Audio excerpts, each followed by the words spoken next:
Good afternoon, everybody. Big Mike back here with you once again.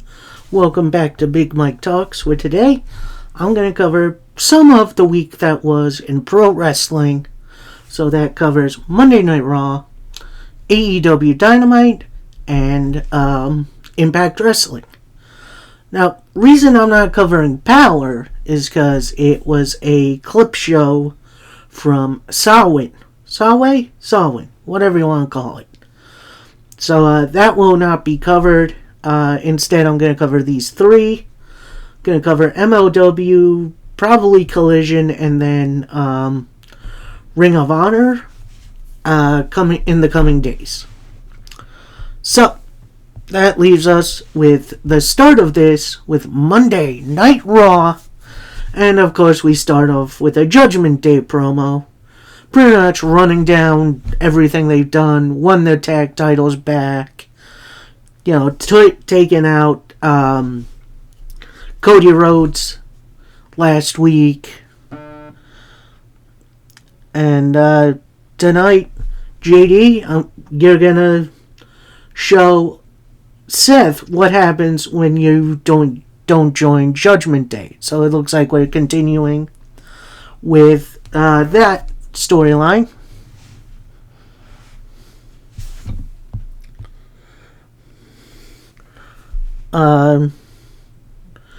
Then they give it to Rhea Ripley, pretty much saying, look, the odds have been stacked against me at Crown Jewel, but this is just another opportunity to prove just how dominant I am on this roster.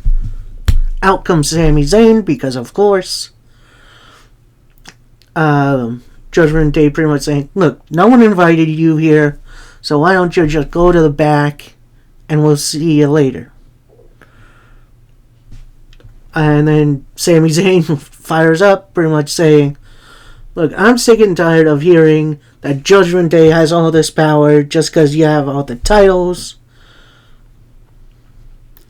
And my entire life, whether it's alone or on my own, I've fought people like you, chasing power, thinking they can do whatever they want. And while your names are the Judgment Day, my name is the Resistance. I will fight Judgment Day until the very end. And then Rhea pipes up, you can resist all you want. We don't need the numbers when it comes to you, Sammy. So tonight, you're going to take on Damian Priest, and then Priest with a puzzling look like, you can't do this to me. We'll get to that. It looks like Judgment Day is retreating for now. No. Judgment Day go to attack Sammy. Out comes Ricochet, in which new member of the defense against the Judgment Day, which is good.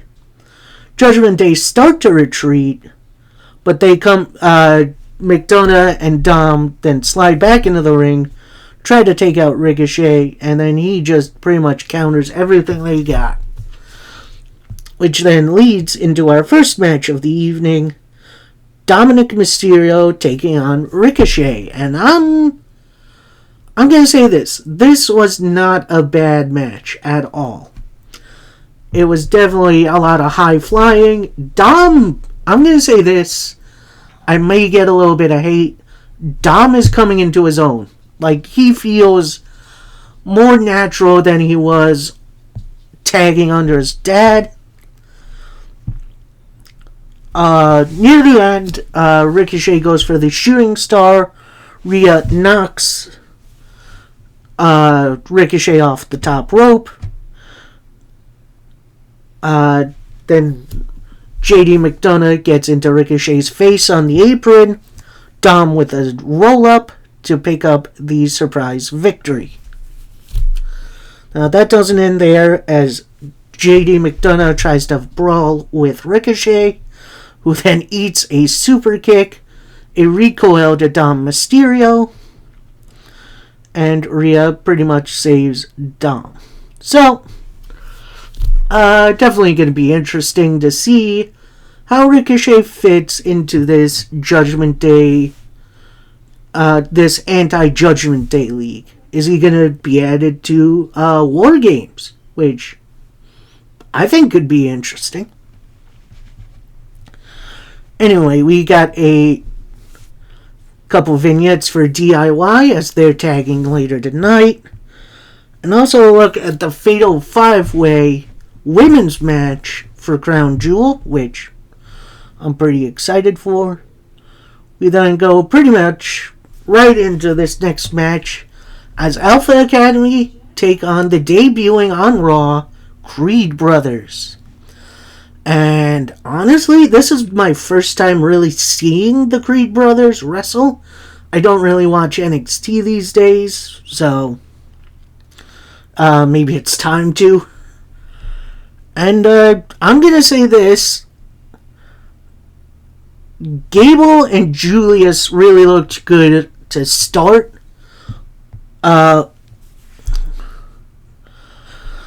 Otis and Brutus definitely took a minute to get going, but once they did, this was a really fun match. Like, when you got guys like this just being told to, hey, just go out there and wrestle, they put on some well, I'm not going to call this a masterpiece, but this was a dang good tag team match.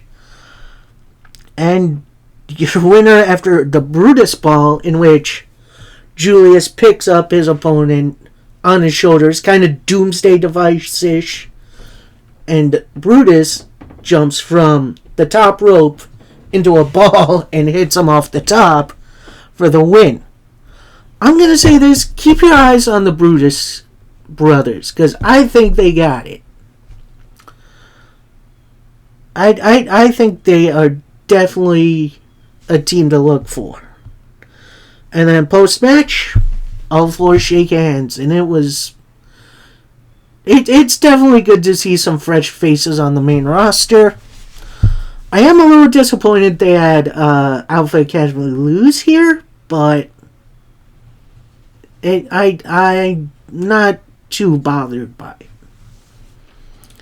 Next up, we got Judgment Day backstage. Mostly it's Finn Balor and Damian Priest. And then who rolls up? But it's Kofi Kingston and Xavier Woods, and they're dressed in Judgment Day attire, and it looks great. Balor's like, oh, what are you doing with this? What is this? Oh, the Judgment New Day, which that tickled me pink. I love that. Then you have Kofi and Xavier asking for candy because it was the night before Halloween. Priest is like, no, dude, there's no candy here. We got no candy to give you. And then Kofi and Xavier just walk off. I'm going to say this, it was a bit of a pointless skit, but I laughed. That got a really good laugh out of me. Was a little pointless, sure, but I enjoyed it. Then Ricochet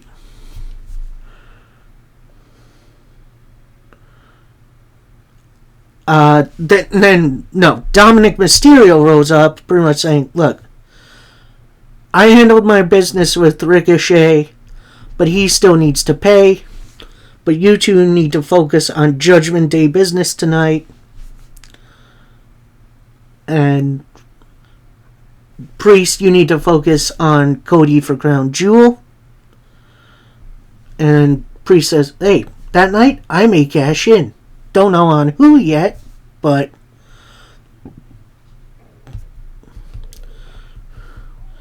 then he turns to Rhea Ripley saying, look, who voted you leader? Did I miss a meeting on that?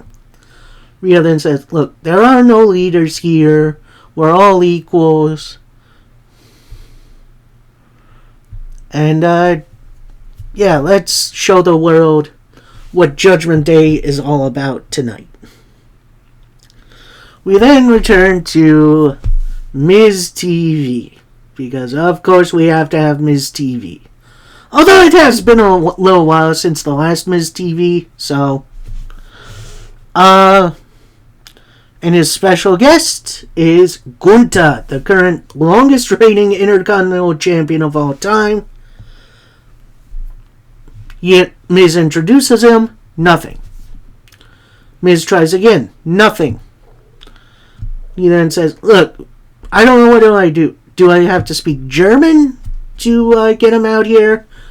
Out comes Vinci and Kaiser, who pretty much says, look, he's not coming out here just because you tell him to. He's the longest reigning Intercontinental Champion, and he's gonna do his thing. Especially for you, Miz. And eventually Gunther does come out after a little back and forth between, the three of them, which felt very, very silly. Gunther then gets on the mic, pretty much says, I guess you didn't get the message I was trying to send you. I'm not your guest. And you think while I've been grinding, defending my title, you're just a talk show host. And then Miz runs down his acolytes.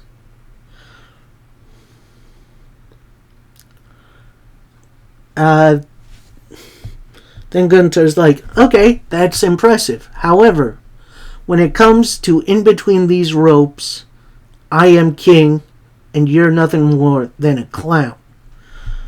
After that,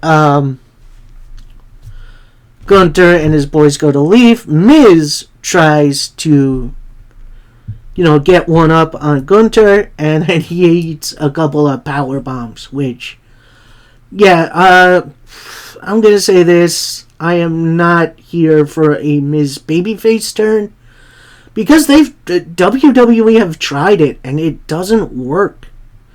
Miz is a guy you watch WWE for to get punched in the face. That's all he is. And I know he has tons of acolytes. He's on other shows, whatever. But Miz the babyface. No thanks. Anyway, we go backstage. We have Adam Pearce. He's talking to an assistant or whatever. Then the Miz comes off. He says, look, are you going to let that stand? What happened to me? Gunther can't do that to me. I have all these accolades, and I want Gunther. Adam Pearce replies, look, I can't just give you a title match. You're going to have to earn it. Alright, put me up against an opponent. In walks Bronson Reed. And he's like, see you next week. And then Miz whispers to Pearce, didn't he already get an opportunity? Which, I will admit, that made me laugh. So, I guess we'll see where the Miz Gunther thing goes, but, it's going to be interesting. Speaking of interesting, next up we have DIY taking on Imperium. If you don't know who DIY is, it's Johnny Gargano and Tommaso Ciampa. And they have quite a history together, whether it's in a tag team or against each other. And honestly, I'm going to say this, DIY and Imperium do need a little work with one another. But overall, this was a very entertaining tag team match. And they hit the DIY hit the knee clothesline combination. I don't know what they call it. That's not the high-low. I know that. To pick up the victory. We then get a promo from Shinsuke Nakamura, pretty much asking, what are you waiting for, my opponent? I'm waiting for you. And, a lot of people are saying this is going to be Punk, but I'm not sure. I kind of hope not. We then get an interesting vignette from Xia Li, which, definitely interesting. We then roll into this next match, which is Candice LeRae versus Xia Li. And, this was kind of an interesting one, because definitely started out back and forth, but then after a big old kick to the dome, Candice LeRae was knocked out, and the match was called off. So, winner by TKO, Xia Li. So, their trainers are out, they're helping Candice LeRae up, and they are helping her out of the ring.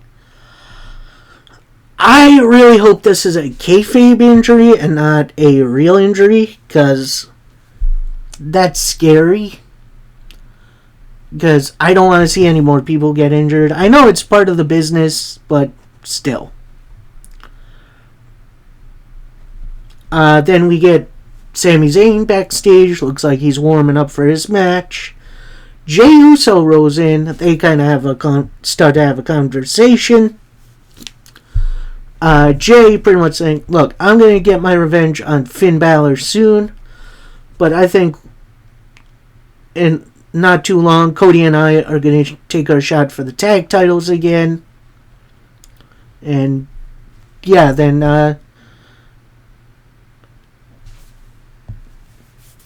Sami Zayn then walks off because the interviewer walks in looking to talk to Jey Uso.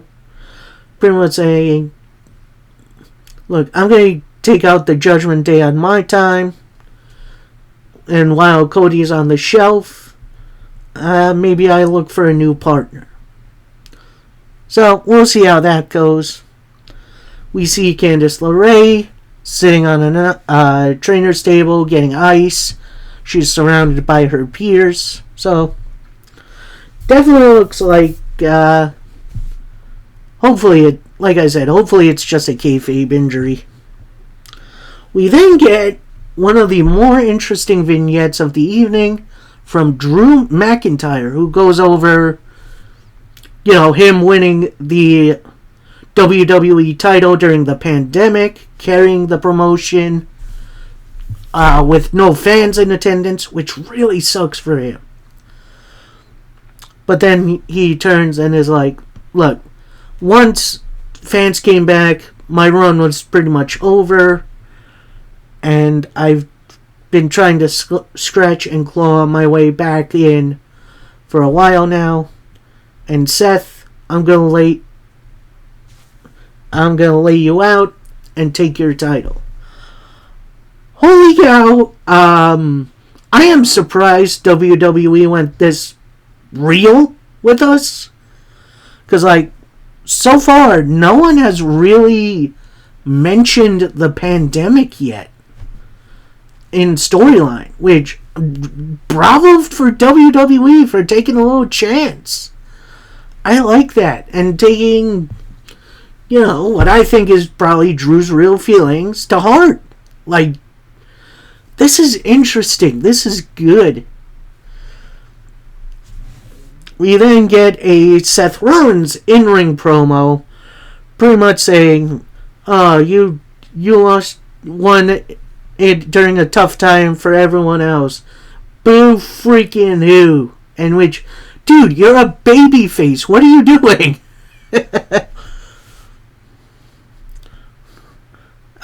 He pretty much says, look, 20 and 22, we all had some sort of suffering, and a lot of people had it worse off than you, Drew. And excuse me if your dreams didn't go exactly as you planned it. And you can blame everything on the bloodline. Get in line, because there's a big long line. And before you can continue, JD McDonough jumps Seth Rollins, beating him up from up behind before their match starts, Seth Rollins versus JD McDonough. And this was a very surprisingly not one-sided matchup. I feel like both guys got some good stuff in.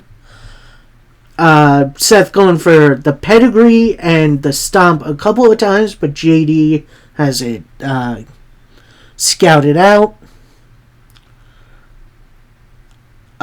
Seth then hits a buckle bomb. Out comes Damian Priest, not only with his briefcase, but with a referee. Uh-oh. So then eventually Seth does hit the pedigree, hits the stomp to pick up the win. Then Seth rolls out of the ring, gets right into Damian Priest's face, pretty much says, do something, cash in, I'm ready, let's go. Now, of course, that does not happen. And we move on to Adam Pearce and Ricochet talking backstage, with Pearce revealing, look, you obviously didn't win against Dom, but I'm going to give you an opportunity to get the Intercontinental title. Ricochet then says, well, I do appreciate the offer there, Pearce.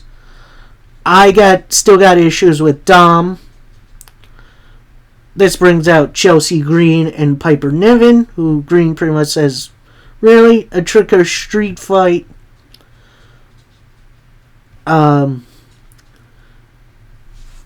Pearce pretty much says, yeah, that's coming up next. You better go get ready. And Green just kind of flips her hair and walks off. This brings in Ivar and Valhalla. With Ivar pretty much says, I want to talk about the Intercontinental title, and I want to do it in your office. In which, yeah, Ivar has been low-key killing it with Eric out. Get well soon, buddy. And hell, maybe he's the next guy to dethrone Gunther. I wouldn't mind it. Definitely wouldn't mind it.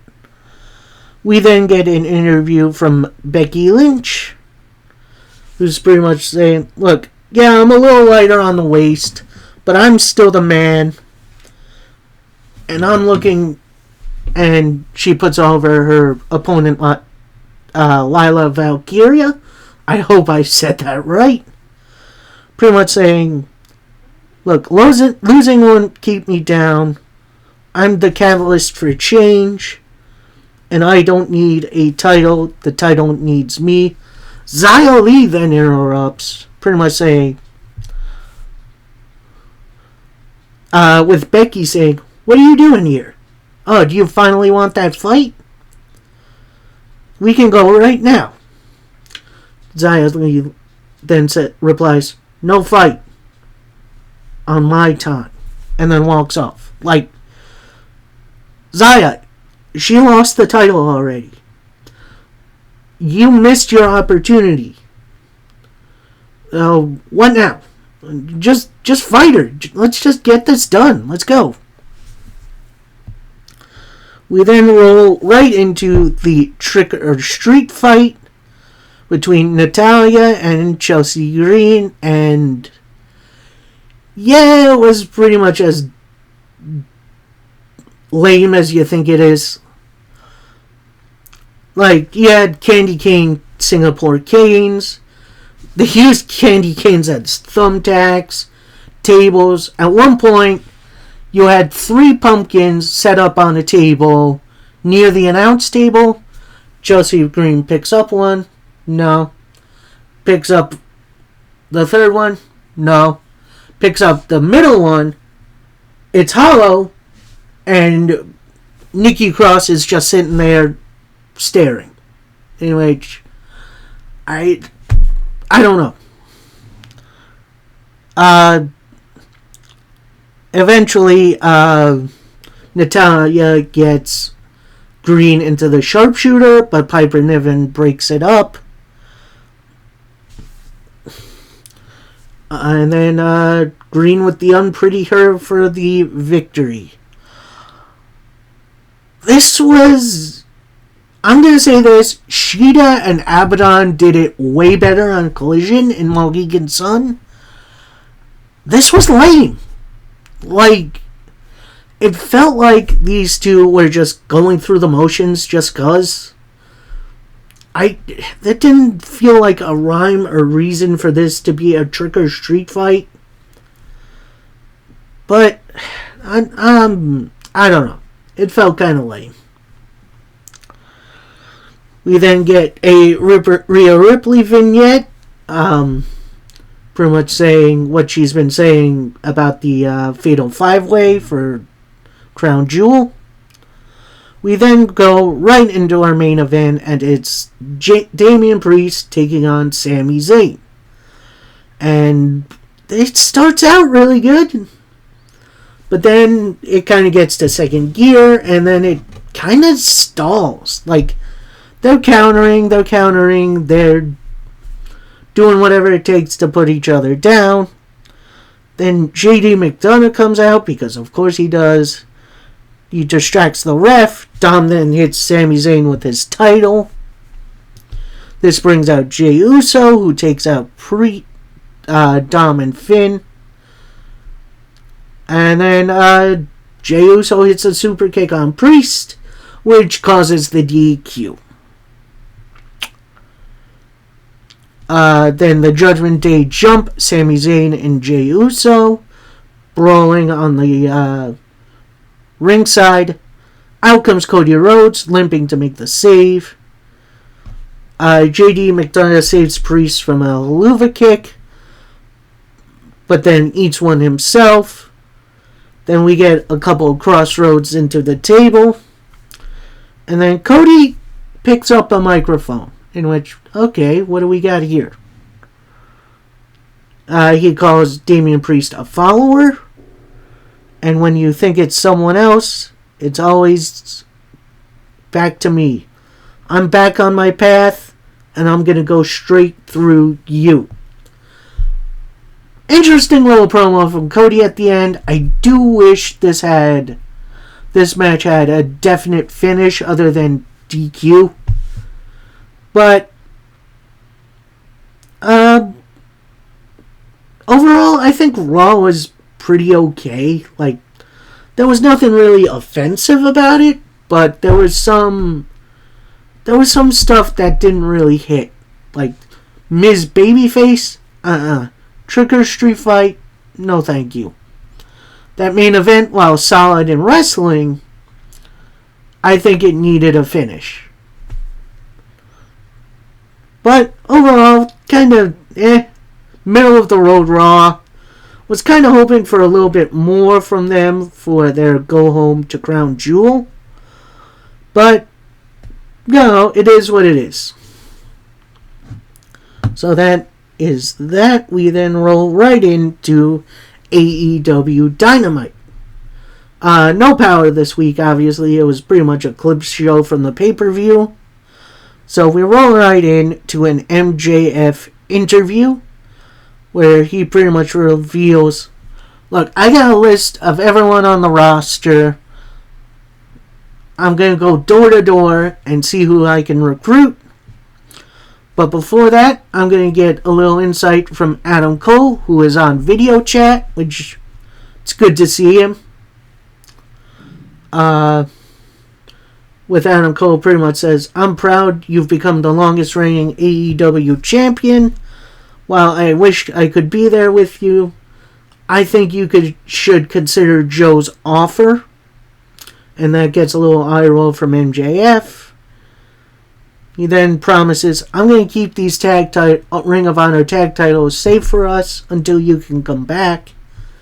He then leaves. The Kingdom and Roderick Strong roll up.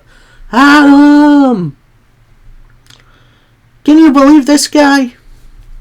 Walking out in the middle of the call. By the way, are we just going to pretend that he's not this devil character? And before you can continue, Adam Cole hangs up.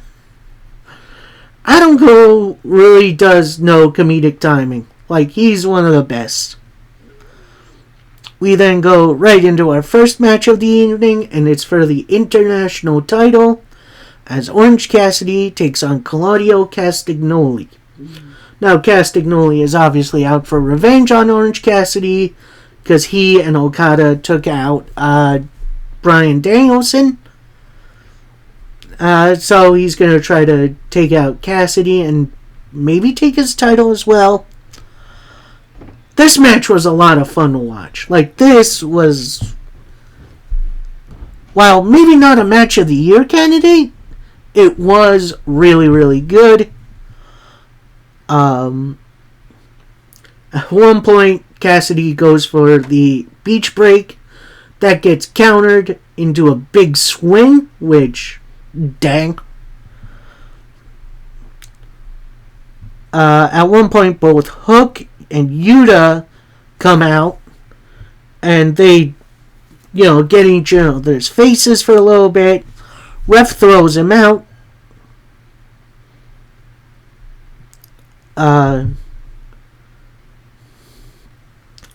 Cassidy goes for the DDT. That gets countered right into a Stun Dog Millionaire. Claudio right into the Sharpshooter. Cassidy looks to fight out of it. Claudio into a crossface and into a cattle mutilation.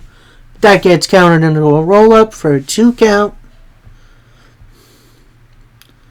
Cassidy goes for the neutralizer. That gets blocked into a roll-up.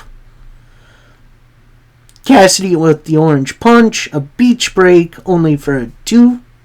Actually, not even for a pinfall, because Claudio then rolls outside the ring. He eventually gets back in. Cassidy with a penalty kick, which move right out of Shibata's playbook. Into a Rana pinfall for the victory for Cassidy. And as is celebrating, out comes Jon Moxley, who makes a beeline right for Cassidy, and they just brawl. This brings out security, who tries to break it up, but Claudio and Mox fight them off. Mox back on top of Cassidy, and that'll end that segment. We then go backstage. You have MJF. He knocks on Kenny Omega's locker room door. Who opens it? It's Chris Jericho. And MJF and him just kind of stare at each other for a minute. Before MJF could get a word out, Jericho slams the door in his face. So then MJF walks off. About halfway through, Wardlow just out of nowhere grabs him by the throat. Pretty much says, MJF, you took everything from me. I'll do the same to you when you least expect it. And then Wardlow lets him go. MJF then runs off. Around the corner is the Acclaimed, with Max Caster extending the scissors. MJF then walks around him. And the Acclaimed are, definitely bummed for now. But that's not the end of that. We then get a Mox promo backstage. He pretty much says, with Phoenix taking me out, Cassidy, you didn't give me a chance. And you picked up the pieces. I showed you respect, while you just wrote me off. Right now, Blackpool Combat Club isn't doing good. But right now, you're the wrong guy in the wrong place. And at Full Gear, I'm going to beat you within the inch of your life. Which, dang. Okay. So it looks like we're getting a rematch for Full Gear. Cassidy versus Mox. Should be awesome. Next up, we got the Ring of Honor 6-man tag team titles on the line as the Embassy, that's Brian Cage, Toa Liona, and Bishop Khan, take on the Elite, the Elite, that's Hangman Adam Page, and the Young Bucks. And this match was pretty dominated with Hangman Page in. Eventually, the Embassy does fight back a little bit, but eventually you hear, whose house? Swerve's house. As Swerve Strickland walks up the ramp, then he says right into the microphone, hey Hangman, last week I was in your house. Then Hangman Page tags out, chases Swerve Strickland up the ramp and to the backstage. which leaves the Young Bucks down a man. That'll play into a storyline a little later.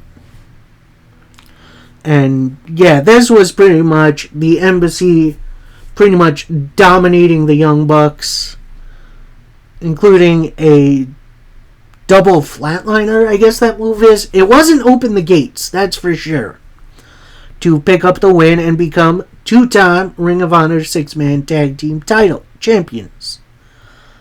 We then see a little bit of footage of Paige and Swerve brawling backstage, and officials eventually break it up. And then we see Matt Jackson pick up a chair, slam it on the ground, slam it into the ring post for the ring. And yeah, I can understand how that's frustrating. Then we see MJF. He's walked up to Samoa Joe's door. Looks like he's going to knock on it.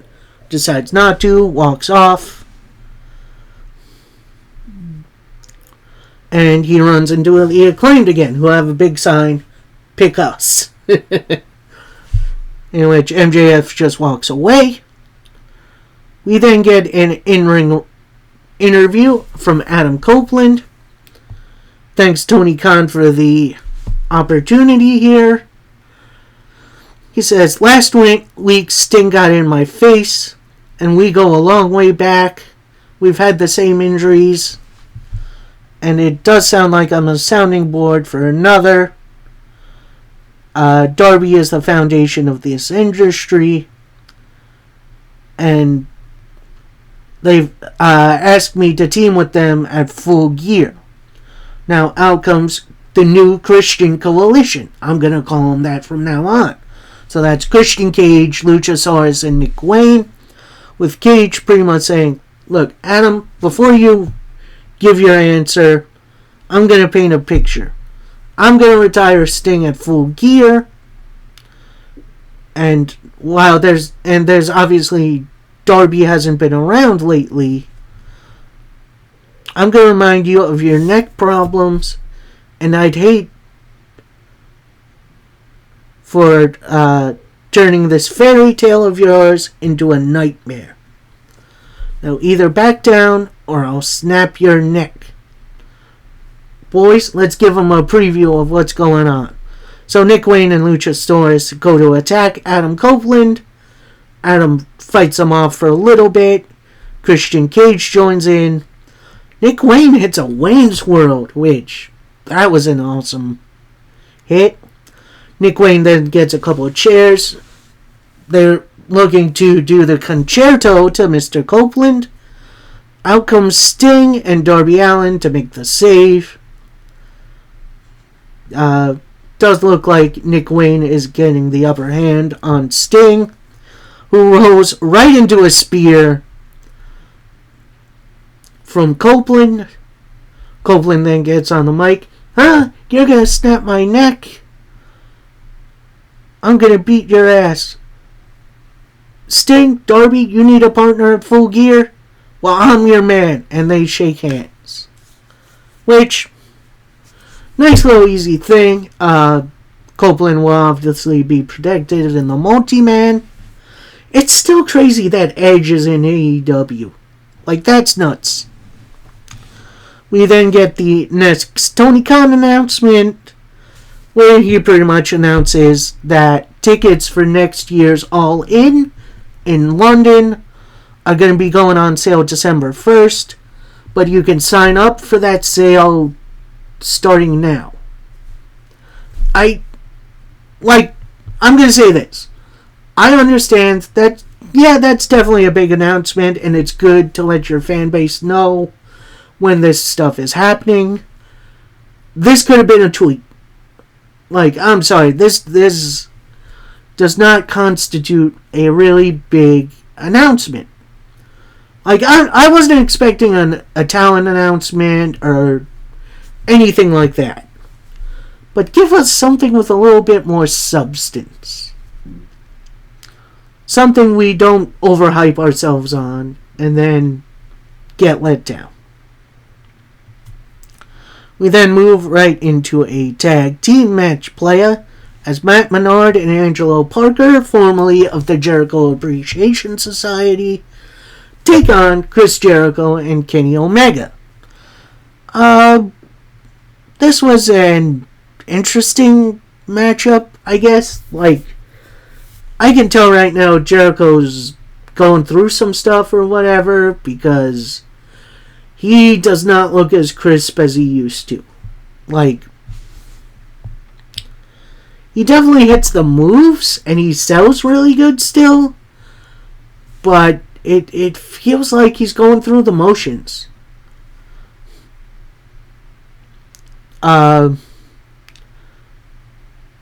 Lionsault gets countered. Surprise Judas effect for the win for Omega and Jericho. Then we see the Don Callis family come down the ramp, pretty much saying, we've destroyed Kenny, we took out Jericho, yet you're still here. It's time to change things up. We're not going to finish this in a regular match. We're going to take it to the streets in a street fight in 2 weeks. You dummies. Omega then replies, look, I'm fine for being a dummy, but I'm just glad I'm not a stupid ass. And, hey, numbnuts, you really want this street fight? That's great. This was never about winning matches. This was about you guys hurting me. And I'm not alone in this. Gonna bring in a man who's had my back for years now, in Kota Ibushi. Don Callis replies, still a dummy. You're still a man short. And Hobbs is a big, big man. Jericho takes the mic. Well, Hobbs is definitely an impressive specimen, but I got a friend who's way bigger, and Hobbs is not a giant. This brings out Paul White, a.k.a. The Big Show, because of course. He then takes out the Callis family, and that ends that segment. I know I might get a little hate for this, but I've had the same problems with WWE back in the day, them overusing the old school talent. Like, let's you got Big Show in, you got RVD coming in doing select dates, Ric Flair's now in here. This is feeling more and more like 2010 until like maybe 22, when Vince was involved, and instead of building up their younger stars who are actually on the roster, they relied on nostalgia and old school. Now, don't get me wrong. Not all old school is bad. Christian Cage has been killing it. RVD is here for select dates, doing great matches still. But I don't know, something feels off. Then we get to an interview with Jericho and Omega backstage. They're talking about their upcoming street fight. Young Bucks interrupt, pretty much saying, look, why did we get the Elite back together if we're not going to have each other's backs? Omega says, well, the enemy of our enemy is our friend. Then Matt's like, oh, sure, yeah, this guy who has had many problems with us. You remember what he did to our father? Because I sure as heck do. Which, nice little callback to earlier in AEW when Jericho beat up the Young Bucks' father. Which, you know, nice little comeback. Then the Young Bucks are like, yeah, you know what? Enjoy our locker room. Clean up when you're done. And they leave. We then roll right into the women's title match as Hikaru Shida takes on Willow Nightingale. And this was a fun match. Like, the back and forth was really good. Willow using more of her power, while Shida was more of a finesse person. Shida with a Falcon Arrow, in which that's impressive power, but only gets a 1 count. After Willow tries for the Gun-Wrench Powerbomb, Shida blocks it right into a Hurricane Rana. Tries for the roll-up, only hits 2. And then Shida with the Katana for the victory. And post-match, they shake hands, give each other some respect. Then out comes Toni Storm. And Shida, of course, she's fed up with this, goes up the ramp and chases off not only Toni Storm, but now her butler, Luther. You remember him? So that's interesting. Then, back in the ring, Willow Nightingale's just kind of chilling there. Lights go out. Lights come back on. Julia Hart's in. They're kind of jawing a little bit. Then Julia extends her hand to Willow. Looks like Willow's going to accept. In comes Sky Blue. She gets between Willow and Julia Hart. She turns to Willow. It looks like she's going to attack her. Turns right around. Blue mist right into Julia Hart's face. So it looks like we're gonna... it looks like they're holding off on a Sky Blue full heel turn, which I'm totally okay with. Then we get MJF sitting in a hallway. Over comes an interview. The Acclaimed come over, and MJF says, "There's just one more team on this list I'm going to check out." You pan over. It's J&J, a.k.a. Team TNA, Jeff Jarrett, Jay Lethal, Satnam Singh, Sanjay Dutt, and Karen Jarrett. And they're all like, "Come on over. You know we're the best. You know we're the best." And MJF looks at a bag that the Acclaimed gave him. And then it just fades to black.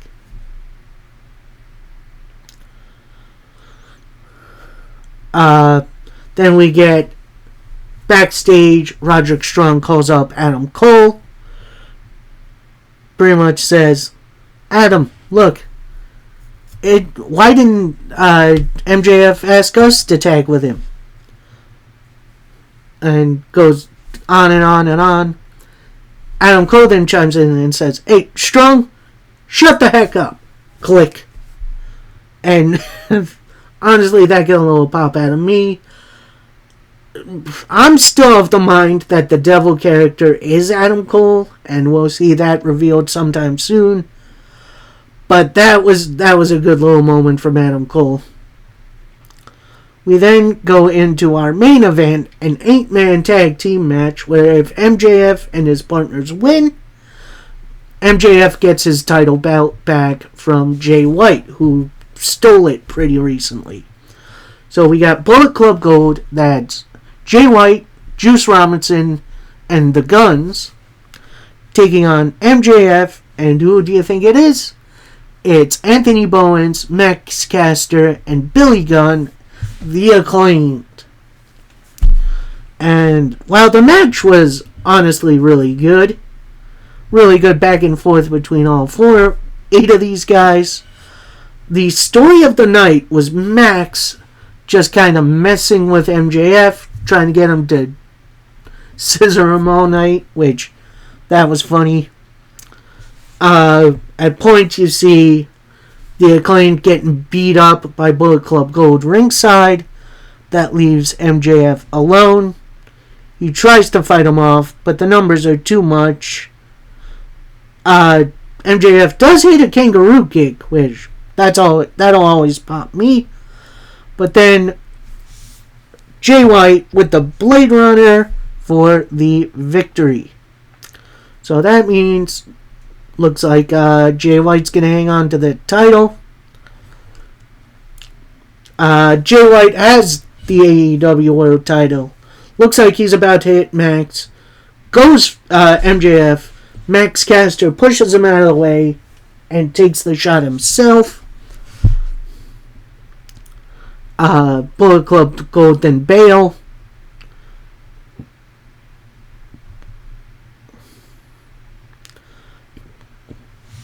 MJF looks to leave, but Billy Gunn stops him, saying, "Look, show him some respect. The man just saved you. Why don't you just finally give him what he wants?" All four members of the team are in corners. Meet in the middle for a nice big scissor party. Which, I'm going to say that popped the heck out of me. I'm going to say this. Lots of good matches on this show. Nice night-long storyline with MJF trying to find partners. And, yeah, that payoff. I do wish MJF still had his title.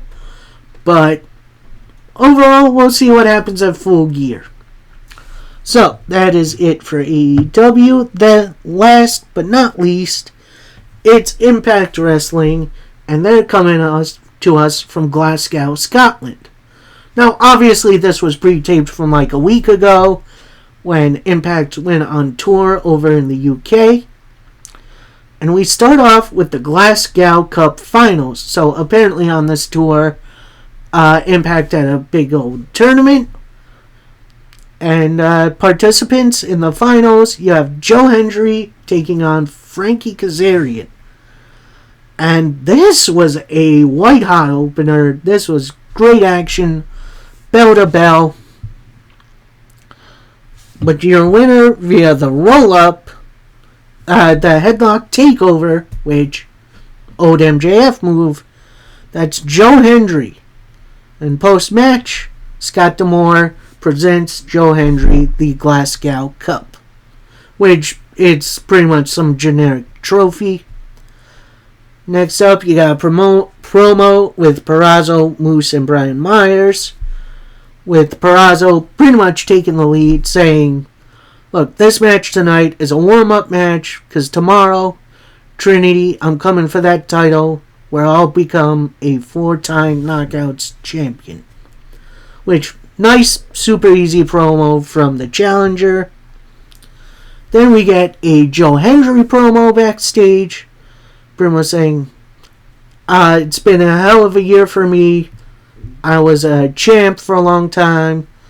I tagged up with another person, although that was short-lived.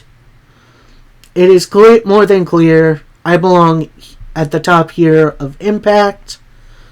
And tomorrow night, I'm not going to let Simon Miller get in my way. So, nice little short and sweet promo from Joe Hendry. We then get a 6-person tag team match player as Moose, Brian Myers, and Deonna Purrazzo takes on Mark Andrews, Flash Morgan Webster, and Danny Luna of Subculture. And the interesting thing is, men and women are allowed to go at one another. In which, they didn't do it a lot, but when they did, it was pretty cool. Like when Luna suplexed Moose. That was insane. Yeah, pretty much really, really good back and forth between these 6. But then after a Uranagi and a spear, your winners, Moose, Brian Myers, and Deonna Purrazzo. We then get a backstage promo from Eric Young and Josh Alexander. Pretty much saying, look, we got a lot in common here. Why don't we team up to take on the Guns and see where this team goes? Next up, we got a very interesting and different match as Grado, making his Impact return, takes on Trey Miguel. Now, if you're not familiar with Grado, he is pretty much a UK legend. He's definitely more of a comedy character, but that's what makes him more endearing. I feel like he's worked this really well to the point where he gets a good pop.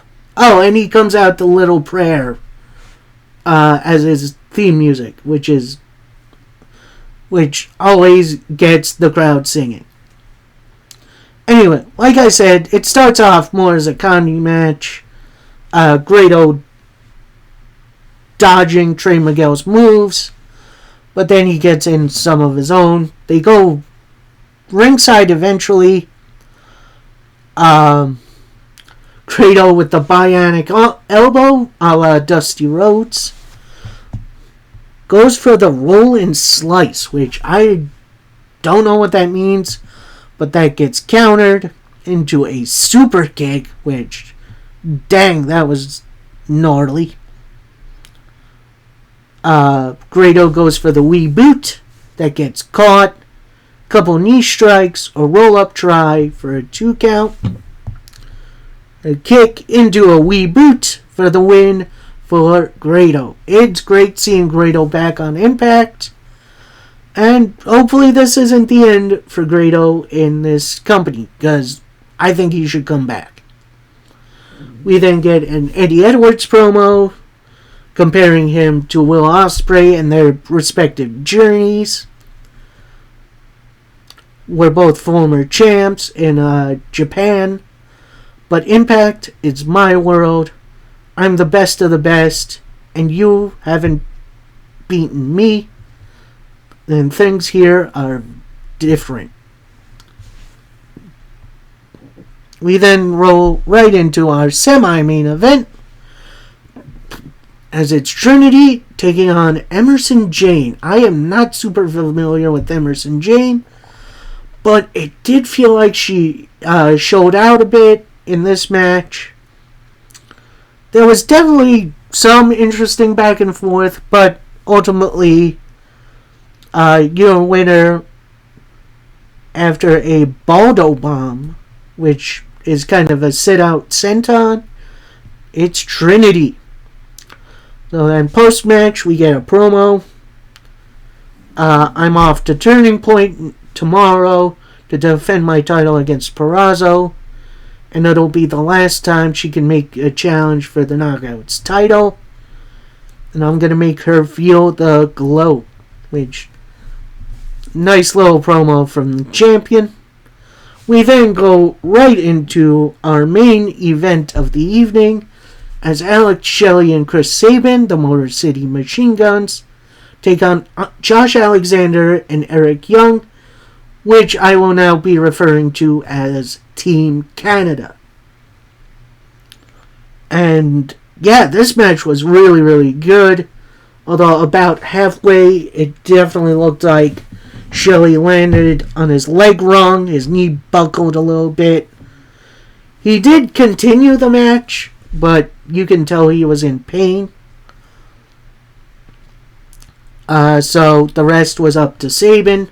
Sabin goes for the Cradle Shock, but that gets countered right into a Hurricane Rana. Josh Alexander tries for the C4 Spike, but that gets countered into a big boot. Another blocked Cradle Shock into a toe hold into the ankle lock, but Sabin fights out. Then Josh Alexander right into a sharpshooter, in which Sabin grabs the ropes. Motor City Machine Guns go for a Doomsday Device, but that gets countered into a roll-up for a 2. You get a Cradle Shock. He blocked Superplex. DDT right into the Cradle Shock for the win for the Motor City Machine Guns. And yeah, that's going to do it for this week in wrestling. Rest of the week I'll cover either on Monday or Tuesday. And that date will be my reviews for Crown Jewel and also Impact Wrestling Turning Point. So, nice fun week of pro wrestling. Raw and AEW did feel a little bit down this week, but I guess we'll see what the future holds. So, I hope you all enjoyed. Please like the video, comment what you thought on this first part of the week of pro wrestling, and until next time, happy wrestling, everybody. Peace.